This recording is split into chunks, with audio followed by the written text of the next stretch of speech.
السلام علیکم۔ میں آپ کو ایک شعر اور ایک ہرن کی کہانی سنانے جا رہا ہوں۔ یقیناً اس کہانی کے اینڈ پہ آپ کے لیے ایک بہت ہی بڑا میسج اور پیغام ہوگا۔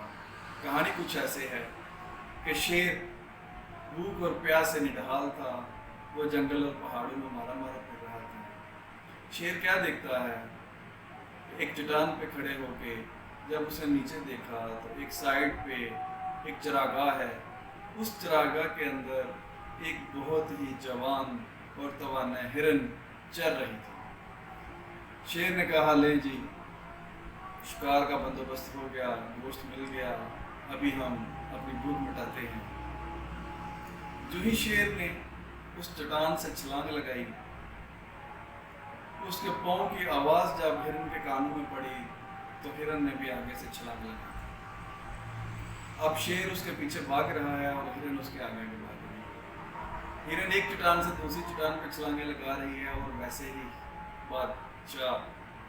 بادشاہ صاحب جو جنگل کے بادشاہ ہیں وہ بھی ویسے ہی اس کے پیچھے چھلانگیں لگا رہے ہیں۔ دونوں کا مقابلہ ہو رہا ہے، ہرن اپنی جان بچا رہی ہے اور شکار نہیں ہونا چاہتی اس شیر کا جو اس کے پیچھے لگا ہوا ہے، لیکن شیر اس کو اپنا شکار بنانا چاہتا ہے۔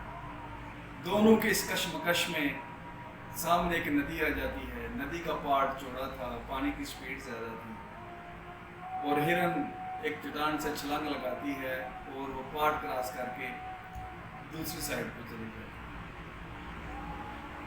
لیکن جب شیر صاحب جنگل کے بادشاہ اس چٹان کے پاس آتے ہیں، آگے آگے دیکھتے ہیں کہ ندی چوڑی ہے، پانی کی سپیڈ زیادہ ہے، اگر میں اس کے اندر گر گیا تو مر جاؤں گا، تو شیر اپنا ارادہ بدل دیتا ہے۔ وہاں پہ جب وہ رک جاتا ہے تو ہرن دوسری سائڈ سے واپس جب شیر کی طرف دیکھتی ہے اور ہلکا سا مسکراتی ہے، مسکرانے کے بعد اپنے انداز میں اس کو ٹاٹا کرتی ہے، بائے بائے کرتی ہے، خدا حافظ کرتی ہے اور شیر سر جھکائے ہوئے واپس کی طرف چل پڑتا ہے۔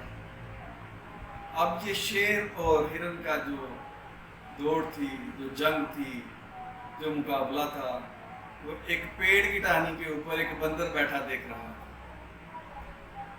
جب شیر واپس مڑا تو بندر نے کہا بادشاہ سلامت، آج آپ ہار گئے ہیں، آج آپ ایک چھوٹے سے ہرن سے ہار گئے ہیں، تو یہ تو کوئی بات نہیں۔ تو جو شیر نے جواب دیا اس نے کمال کر دیا، اس نے کہا اے بندر، تو نہیں جانتا، شیر نہیں ہارا اور نہ ہرن جیتی ہے۔ میرا مقصد اپنی بھوک مٹانا تھا اور ہرن کا مقصد اپنی جان بچانا تھا۔ میرا مقصد چھوٹا تھا، ہرن کا مقصد بڑا تھا۔ تو یہ جو ہار اور جیت ہوئی ہے یہ شیر یا ہرن کی نہیں، یہ چھوٹے مقصد کی اور بڑے مقصد کی ہوئی ہے۔